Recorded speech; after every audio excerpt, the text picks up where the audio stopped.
People often ask, actually, no, they don't ask. My wife asks, what it's like being a Leafs fan. And I'm going to be honest with you.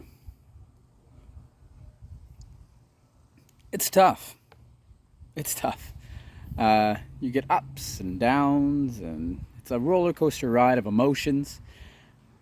There are peaks of optimism, and then just depths of despair. Regular season, you're like, wow, they're on a run. I feel great. And they go on a run of losing, and you just feel low the entire time.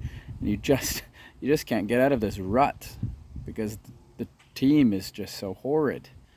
Even when things are going great and they have that amazing season in the Canadian division, you're like, you know what? We're dominating. This is fantastic. And then one injury changes it, and it's tough. Do you know what it's kind of like? It's kind of like this. It's like being a father. It's like having kids. Like, look at this. He's lovely. He's enjoying the little water tray there. Yeah, look at that accuracy, throwing the balls in. He's just having a blast with the water. But at any time, something could go wrong. He's got the smiles because he's happy. One trip, a ball doesn't get in properly. He splashes himself in the eyes. To be fair, my son's the opposite. He loves everything. He's like a juggernaut. He's like Tampa Bay. Maybe Colorado now. But,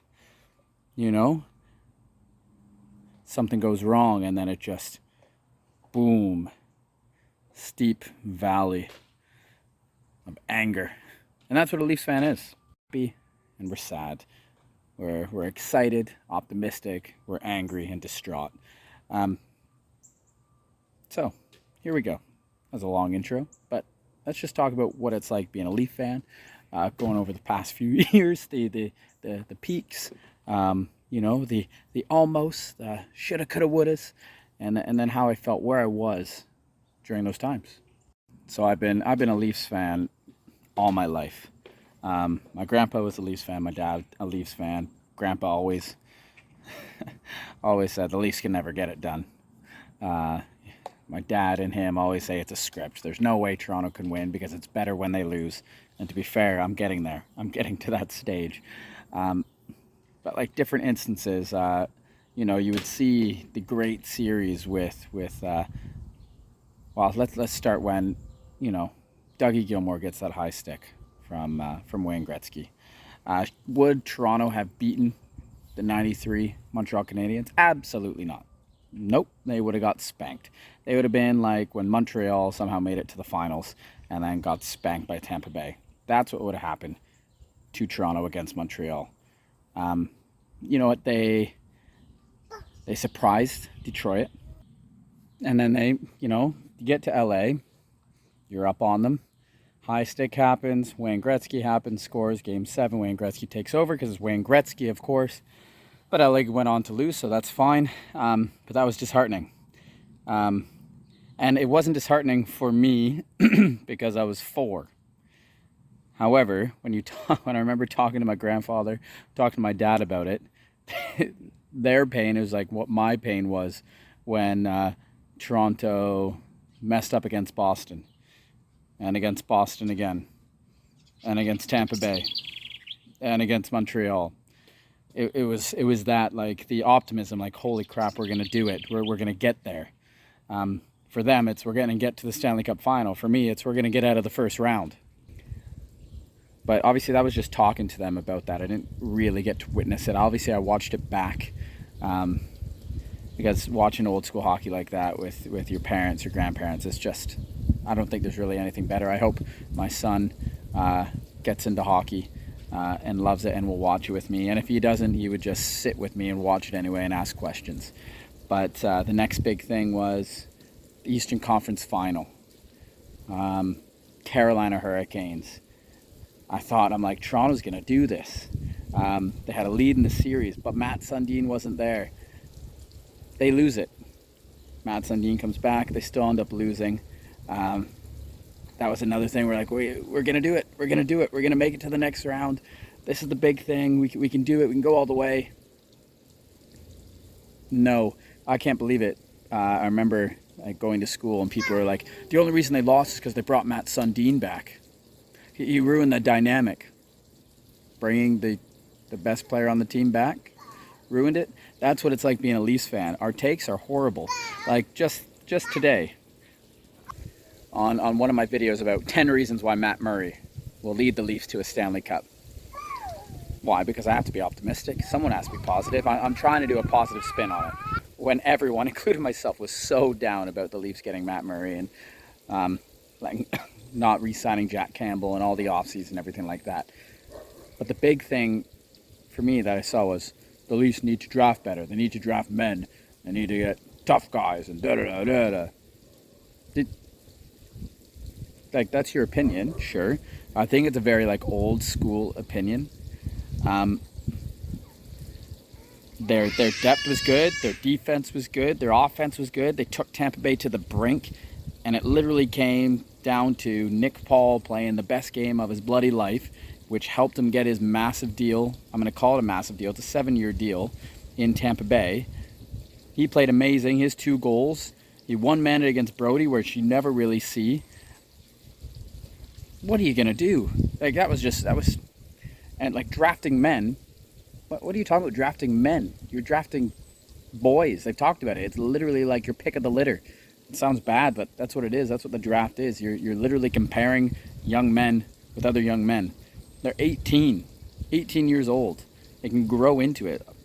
Hell, I kept growing until about 22. My hockey career, I was probably about I was playing like I was 5'3" for the majority of my life till I hit about mid-20. Then I realized I was about 6'3". Like, I don't agree with that.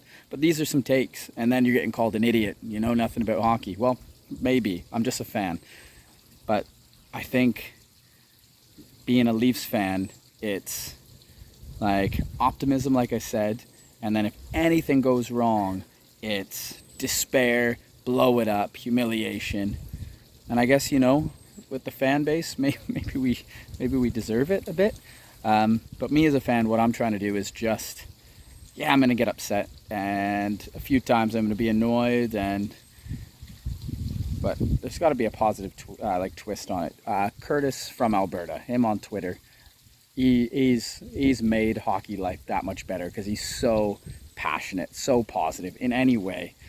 I think more Leafs fans need to be like that. I think it would help us get through seasons, get through disappointments. Either way, I'm still picking the Leafs to win always. We carry on though. Obviously, that hurt losing to Carolina, and then there was, I remember sitting in my dad's basement, watching. The Leafs are up. Was it 4-1 against Boston? Like half a period left. We're in Game 7. They're scoring at will. Matt Fratton gets on the breakaway. He dekes to his backhand. It kind of just slides off his stick, and all of us look at each other and go, "Oh no!" Why are we saying "oh no" at 4-1? Because Leafs fans, it feels like we can't have nice things, or we just panic. Like I said, every game, even when the Leafs were up 5-0 against Tampa Bay, I was still like sweating, palm salsa, nervous as can be. And then it was just downhill from there, and they lose 5-4 in overtime. And it was, you would say it was a curse, but no, it just spin wheel. But I think it's because the hockey market, everyone focuses so heavily on Toronto. Everything gets talked about Toronto, right? Everything will come back to Toronto, no matter what. Friggin' Slafkovsky goes first overall, and somehow it'll be about the Leafs. It's really weird. Why, though? Because, one, Leafs fans love to talk about the Leafs. We love to talk about bad things that happens to the team, even when things are going good. And everyone likes to pick on Leafs and Leafs fans because, well, we get riled up easily, I guess, us as a cohort. But that sucked. And then obviously you lose to Boston again, and you play like your worst Game 7 ever. Mike Babcock makes terrible decisions playing Marlowe like 20-something minutes, and Matthews playing like 15. Heck, even before the Austin Matthews, Mitch Marner era of losing to Boston and Montreal and Tampa Bay and not getting out of the first round, just before that, when the team was terrible and almost unwatchable, we get Austin Matthews and savior And what does he do his first year? 40 goals, takes us to the playoffs. What an amazing atmosphere. Connor Brown scoring that goal against Pittsburgh. Mike Hutchinson making the biggest save of his bloody career. That is what I love about being a Leafs fan there. But even then, you know, Toronto has a highly competitive series against Washington, something they should not be in at all.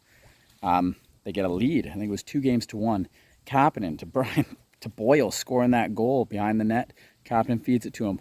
Ooh, heartbeat. Just the excitement. Yeah, they lose in 6, but they took this team who was just a juggernaut to what you would call the brink of basically every single game, and there were still people saying that's not good enough. And I know you're a professional team. It's not good enough. You should win the Stanley Cup every year. One team wins. One team wins every year. Just the progress also should be looked at, and I think that's hard for Leafs fans, me included. But I'm turning into that way where you're looking at the bright side of things as well, because if not, you're just going to be miserable all the time. Heck, one reason I made this little channel thing is just to talk about hockey. I moved away. I was in Thailand and Qatar. Not many people talking about hockey, especially at work and stuff like that. England before that, I had a hockey team in England and Qatar and Thailand, but maybe that's once a week you talk to people. Hockey's on literally every other night during the pandemic, and it was shortened season like every night. So this was just like an outlet for me, and I think Leafs fans might use Twitter for that. But I'm using it trying to get a positive spin on it instead of oh my God, I hate my life. This team's so I want this to be like a positive thing. This whole hockey dad Leafs reaction thing. So far, there's been ups and downs since starting it. The Montreal series and stuff this year, losing to Tampa Bay, went up. Up 3-2. Obviously, Montreal, we're up 3-1. It's been rough, but the good thing about it is it's a good outlet, and I want to carry it on and continue this outlet, and continue reacting to everything that happens with the Leafs. Try to make some more videos. I think that's what I need to do as a Leafs fan. It helps me. It calms me a bit, I think. Gets rid of some of that anxiety. And if people, make fun of you for getting anxious for a sports team, I'm not going to lie, I get anxious about lots of things. I think it's fine to admit it. I get nervous when watching the Leafs in important games. I get nervous for myself in important games, different situations. I think that's fine. And just being able to do these videos, it's a good way to release some of that anxiety. So, deals that happen, trades that happen, signings that happen. I'm going to react to them as real as I can be. Obviously, there's going to be some discomfort for some choices made by Dubas and company, or whoever else becomes GM, coach, whatever, of the Toronto Maple Leafs. But also, I'm going to try to do some positive spin on it. Like this year, like with Matt Murray, Samsonov, them picking up Abe-Kubel, Gaudette's in there. Heck, do you know what? I'm even going to be positive with Justin Holl. And I think I turned a good corner. I was a Justin Holl, get rid of him now kind of a person. Kind of still am. But at the same time, I thought he played well in the games he played. And, he was defensively sound. He did all right. This is the same guy who shut down Connor McDavid during the bubble, right? So I gotta think positively sometimes, and I think all Leafs fans should as well. And that leads us to this season where I am excited. At the top 6 looks great. Do I think they move Kerfoot or a Muzzin or a Hall? Probably. That left wing spot, I'd love Robertson to get a shot in there at the end of the season. Who knows? It could be Matt Nyes. But remember, these guys are still young. Robertson, over a point per game in the AHL, and he's 21, 22? Not even. Nyes is 1 year younger than him. And speaking of like expectations and everything, it's really weird seeing that, like Jonathan Toews coming out talking about wanting to you know, move on from Chicago, and people are like, well, we only had like 30-something points in 70-something games, but he's more to give. Yeah, John Tavares, who had 76 and 79, doesn't. Point per game in the playoffs. Yeah, he's $11 million. I think he's freaking worth it. Nichushkin just signed an 8-year deal at $6.1 million. You've got some ridiculous contracts. Like, I'm not kicking on him or anything like that, but we as Leafs fans do this all the time. Mitch Marner, oh, he's not worth it. He's top 5 in points or whatever. Oh, can we believe we only gave this contract to Austin Matthews? Well, yeah, because you're about to make him the richest man in hockey, and you're going to sign him to an 8-year deal worth like $16 million. Nylander, oh, he's overpaid. No, compared to his comparables, he's underpaid. John Tavares, I think he's right where he should be, especially at his age. And by the way, his age is my age. That's not old. Now, I feel my prime was probably at 26. I was a late... No, my prime's probably now, because I'm a late bloomer. And John Tavares has been great for a long time, and he continues to be great. Yeah, okay. He might be slowing down a bit, but the man can win draws, and who knows? Maybe the Leafs get a second-line center, and Tavares ends up being that left winger. I don't care about his $11 million contract. We wanted him. Leafs fans wanted him. He wanted to be here. And you got the good deal. He was going to get more from San Jose. More from Islanders, I think, as well. And he picked the Leafs. Be grateful, in my opinion. You know what? Screw it. I'm going to get a John Tavares jersey. I will eventually anyway. Add it to the little collection, yeah, buddy? But just some positive, ladies and gentlemen. It's not dire when your captain at $11 million is almost a point per game and is a point per game in the playoffs. Like, imagine if Justin Hall's pick wasn't as picky as it was, and he didn't move his body a little bit to make it more visible to the officials, and that goal goes in. We are talking completely different about John Tavares because the Leafs win that game. I know it, I feel it, but that's what if, what could have been, you know.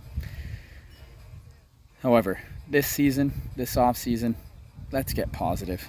All right, the Leafs have a good team. They look good. They've added the cheap depth, and you know what? You got Jason Spezza doing the player development thing, and he is primed to be in management very shortly. Join Haley Wickenheiser up there. That group that Dubas is collecting, it's good. I'm all for whoever's in charge. Go for it. This is your plan. I'm in. What about you guys? Anyway, that's how I feel about being a Leafs fan. Ups, downs, and we are horrible to the Leafs, to each other, to ourselves, and to other teams. Let's just be better. Anyway, that's it for me. Rand, what do you want to say? He might not even become a Leafs fan. Whoever he chooses, even if it's Arizona. Good for him. Anyway, go Leafs.